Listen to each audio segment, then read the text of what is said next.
had some music get like doing pretty well, go kind of viral, and was having some labels reach out or whatever.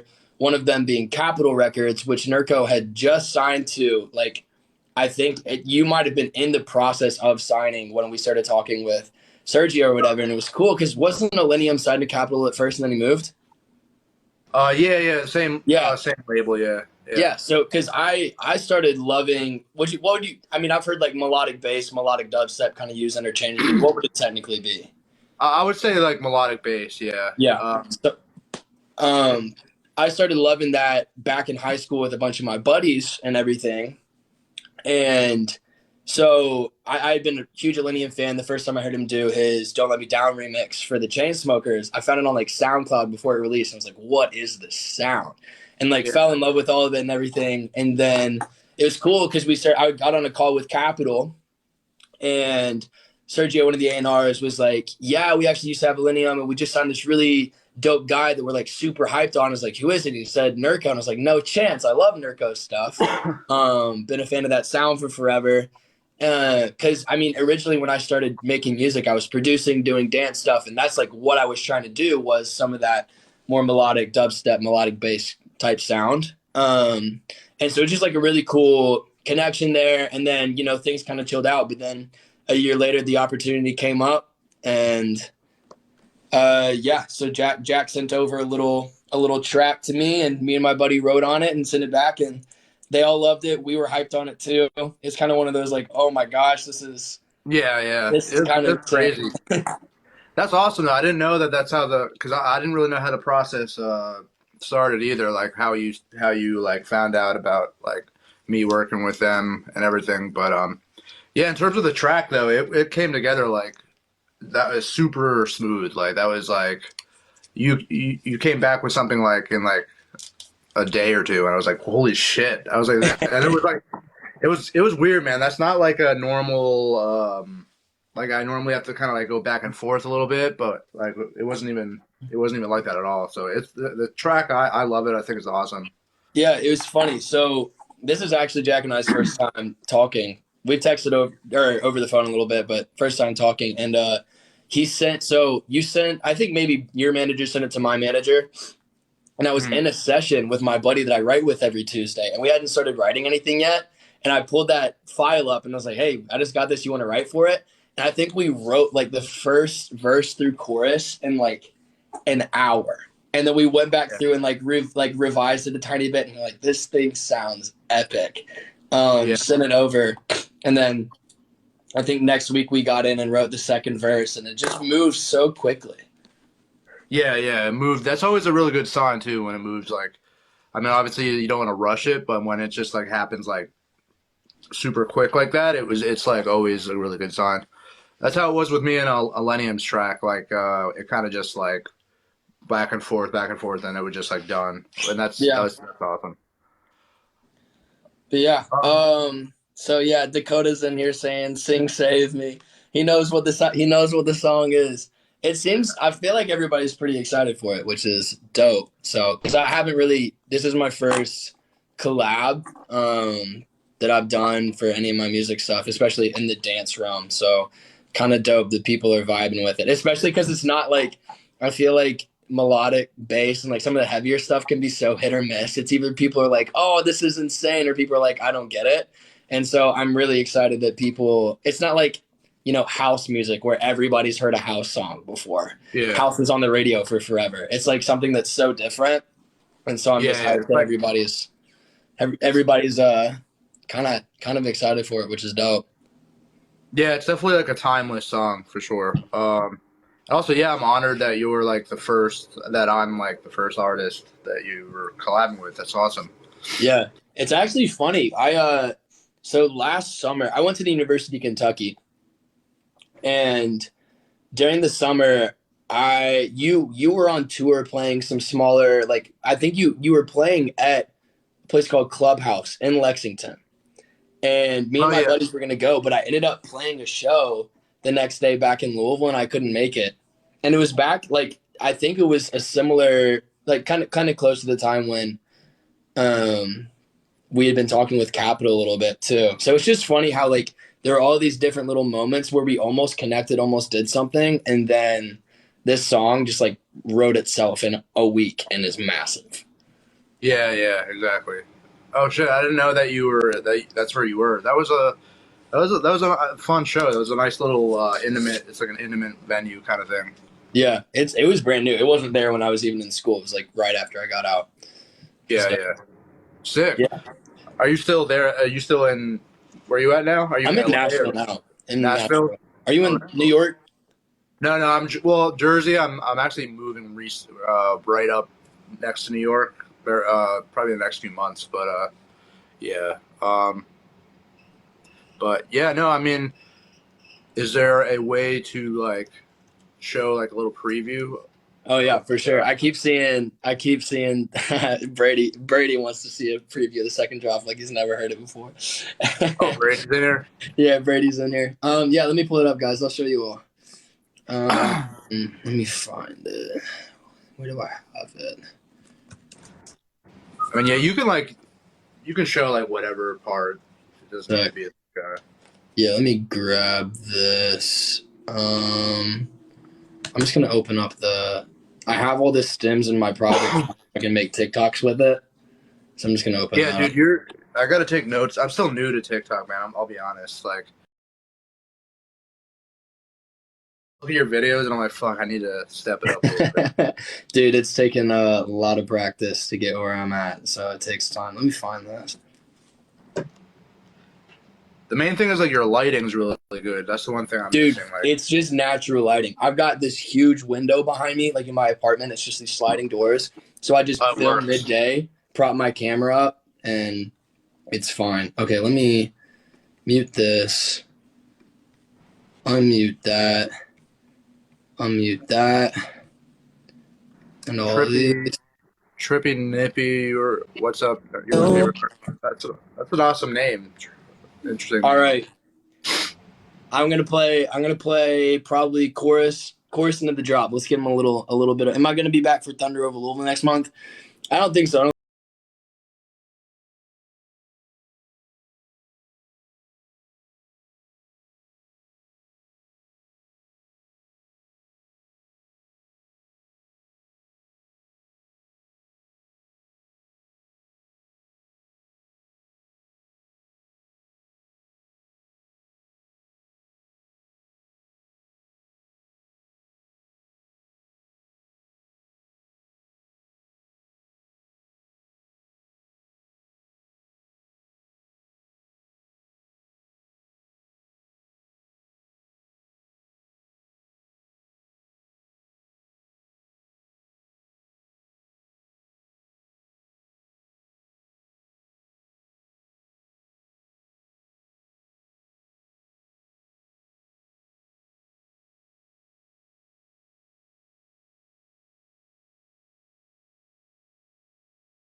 It was. I don't know if it was on my end, but it was a little like hard to hear a little bit, but it was kind of funny. It was still funny watching you jamming out, and I was that's so funny. Did anybody hear it? I heard it, but it was just a little. Okay, yeah, I don't know if it was like coming through correctly or not, but it's always hard to pick. It always like distorts. Oh, Brady said it was fine. I think it was because we're both live, so the sound's kind of weird. Oh, that's probably why. All right, because I was like, it sounded almost like if someone like put like a phone and then put like a speaker or not a pillow like right over the phone, and I was like, but no, that's good then. I'm glad you guys can hear it. Yeah, yeah, but that cut out on the second half of the drop, that boom, boom, when it comes back and just smacks. I love it. Yeah.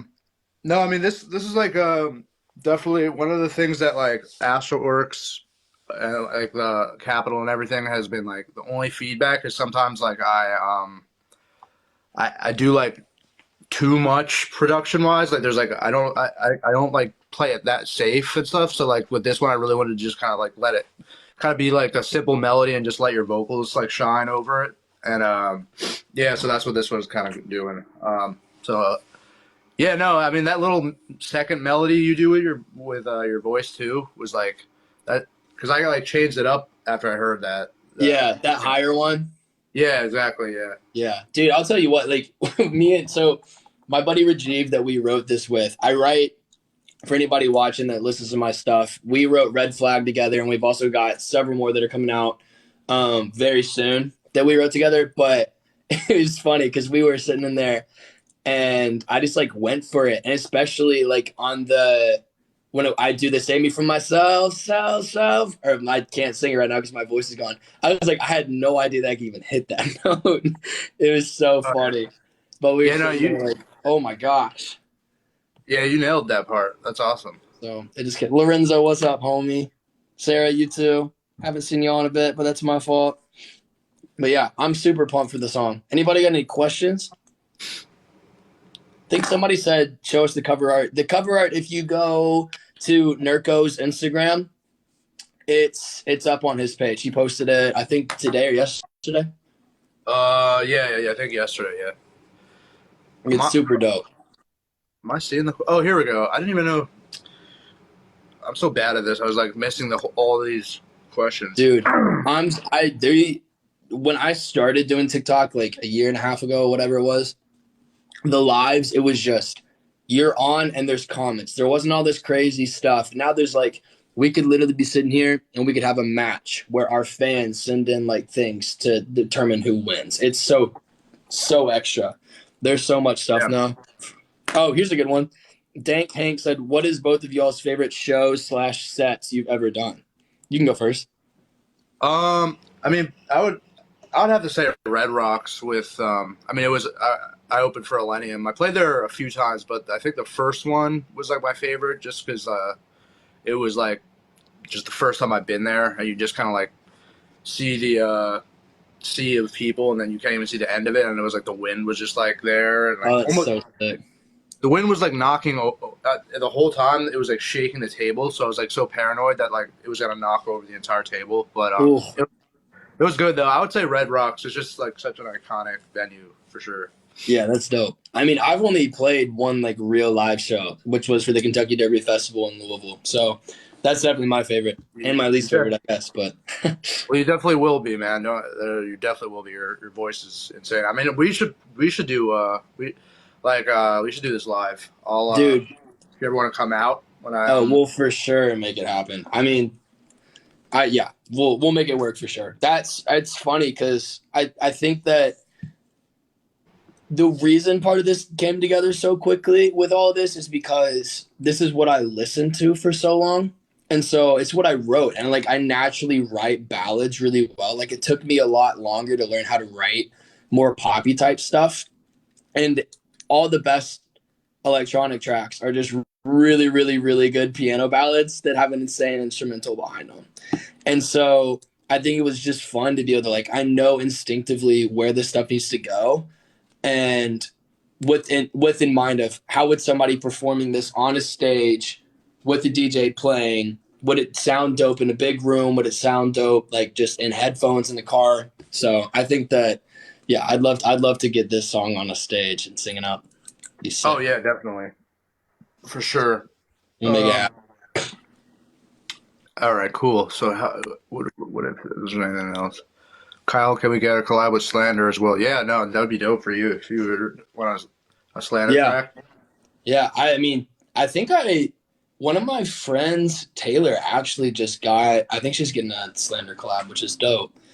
So yeah, I mean, Slander, Millennium, anybody in that realm, always down for a collab. I think it's dope. And my guy, Jake has now, you guys did the Golden Hour remix for him, which is dope. Yeah, but I feel like a lot more just put out with the song.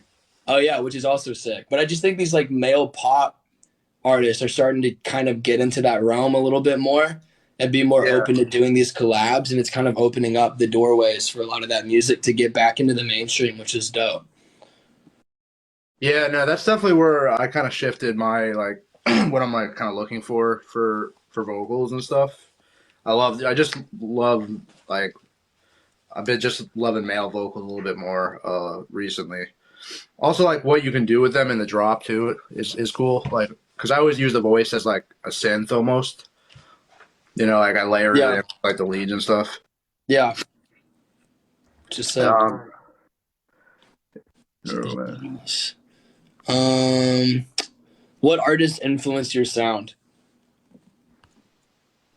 I'll go Uh, first on that. I'd say for me, biggest artists would be, grew up listening to a ton of the Chainsmokers, so they're up there for sure. People like John Bellion. Um, and then I just grew up listening to a ton of like classic rock and pop punk. Classic rock with my dad, pop punk with my brother, and so I feel like all of that kind of plays into it as well. But then there's like Gavin DeGraw was also one of my favorite artists, and I think that's where like the soul and some of that like piano type track comes in from. So I feel like it's just a hodgepodge. What about you? for me, yeah, I mean, I think like Seven Lines is as far as like the melodic bass goes. He's kind of like the goat of that. He kind of started it all in a sense, so Yeah. he would definitely be one of my biggest inspirations for sure. I'm sure he's like inspired so many others. I used to listen to Adventure Club back in the day. Back Saw in them my open up for Millennium. yeah, Lenium also. He's always been like every time I listen to him, he's his just the emotions he conveys in his music. Yeah, so and then there's just like because there'd be I would say some like classical artists as well, just because I have well since COVID I stopped, but I was getting lessons pretty much all up till COVID on piano, so there's a lot of classical music as well. It inspired me for like melodies and stuff. Yeah, I've always said that electronic music is just modern classical music No, because no, for sure.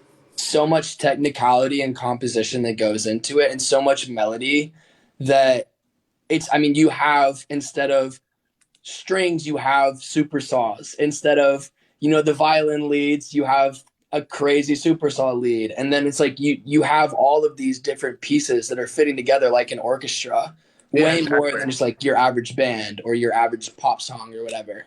And so Yeah, it really is the newest classical music. yeah. That's how you have to look at it too when you're mixing it. You want to like have it kind of like separate like an orchestra. I'm like not seeing the questions that you're seeing, so I'm just gonna let you Yeah. say what the questions are. I don't Yeah. know why I'm not. Somebody said, um,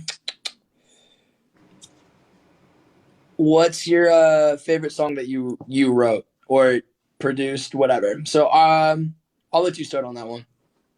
I mean, honestly, this song right is becoming one of my favorites. I'm not even joking. I'll I take say that that. with a lot of I say that with a lot of stuff, but this one really is like one of my favorites because I always feel like a melody, just like a simple melody that gets stuck in people's head, is so much more important than like crazy technical stuff. So that's Dude, why this one kind of sticks out. It just has that melody. I completely agree. I'm always a believer that like if the melody and the lyric is there, everything else is Yeah. gonna fall into place. My is especially when it comes to like, and this is a word for if any of you guys are trying to get into music, like my highest streaming song, if I would have known, is about to hit 30 million streams on Spotify. And it was done on a $200 Scarlett Studio setup in FL Studio on my engineering laptop. Like, you don't need huge studios. You don't need all this stuff. Like, if this song, and it also got played on the like local radio. Like, it was mixed and mastered well enough to get to there. And it was recorded on a completely cheap setup. And I produced it for free. Like, if the song and the lyric and the melody is there, like it's going to work. And then as you get better and better and better, the production's going to come together and that's going to push it farther. But like, if the song is good, the song is going to go if you can get it into the right streams and into the right people's hands. So that's just like encouragement for that. My favorite song I've written, gosh, I don't know. I've got some that are unreleased that I am so hyped on. Very different than this song. They're very like poppy, not quite as emotional, just more like happy-go-lucky fun type stuff. But coming in the summer, you guys are gonna hear some of my. I've got a project coming out that I'm excited to share. But no, I also just love these DJ opportunities. I think they're sick. So Yeah, I really like that one song you just released too. That It's a Lie. oh yeah, That one's cool. I love the melody with that too. yeah, I appreciate that. That's one that blew up on here. TikTok. Yeah, Nice. yeah. Did it like blow up like before you released it, and then you decided to release it after that? Yeah, so I actually, I think I did the first video for it back in like, it was before I moved here. So it would have had to be, I moved here in August. So it was the summer of last year. It went like kind of viral. I did a couple of videos for it. And then back in December, somebody sped it up and posted a sped up version of it. And that version went super viral. And so that version ended up having like, I want to say like 30 or 40,000 videos made to it. And I kept having people like ask for it. And I didn't even like know until a month later that it was going viral, which is the funny thing because it like wasn't tied to my stuff at all. But Oh, wow. yeah, so that one went kind of viral, and that's what's pushed this song to go as crazy as it has. That's the same thing that happened with If I Would Have Known. The same thing is Fine. It's just they were songs that people just wanted to use for their videos, and so I think that somehow I've just been given a gift to be able to like write songs that people connect with really well, and so people just want to use them for their stuff. And it's like, okay, I guess that if I have this ability and people connect with it, like I'm going to write as many of those songs as I can for people to be able to hold on to. Dope. That's sick. Yeah, it's interesting how these high sped up versions are like becoming so viral. I would have never thought this was what TikTok's doing with the music industry right now. I would have never thought that people would be like releasing sped up versions and stuff. No, but it's like you go to an official Spotify playlist of sped up songs, and it's like SZA, Justin Bieber, Ariana Grande, The Weeknd, like huge artists are releasing sped up versions because they know there's such a market for them. Do you like this is kind of random, not to go off, but do you like the Kid Laroi, or is it the Kid Laroi? The Kid Laroi, yeah, I'm actually seeing him in concert on Wednesday in Knoxville. Gotcha. Just because you have like your voice also is a little similar to that as well. Like you have that kind of that vibe with your voice. I feel like if I was like more edgy and rappier, I'd be the Kid Laroi. Yeah, no, you. I mean, that's really good because I love his voice. Yeah, his voice is insane. His voice is insane. What's up, Donnie? Brooklyn said, "Sing a song." I cannot. I've been fighting allergies for the past 4 days, and I'm just glad I can even talk. Yeah, don't even ask me to sing because live. Yeah, I think we need Jack to sing the song. If I sang, the live would be over. Everyone would just leave. Everybody would just dip. TikTok would ban us.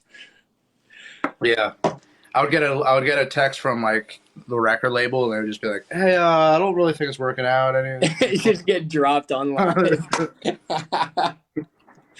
Oh, that's tough. Well, sick. I think the questions are kind of dying out. Do you have anything else that you wanna say about the track before we hop off of here? No, I mean, I'm just excited. Yeah, I'm just excited it's coming out. I'll definitely do some more like previews and stuff on here on TikTok before it comes out. But yeah, April 7th, right? April 7th, yeah. So the song, for anybody who doesn't know, Save Me, and then From Myself in parentheses, Nurko and me, April 7th. You guys can pre-save it either through my bio. I think it's also in your bio as well. Yeah. It should be, yeah. So get ready for it. April 7th. It's gonna blow your all's minds. It's so good. Jack knocked the production out of the park on it. So thank you, man. So did you with your voice. Sick. Well, dope. I guess I'll catch you around on April 7th then. Yeah. I'll talk to you soon. Thanks for coming by, everybody. I had fun on my first TikTok live. So there you go. All right, everybody. Have a great night. See you guys. I'm gonna try to hop on lives more. So see you. All right. See you, Jack. See ya. Everybody have a good night.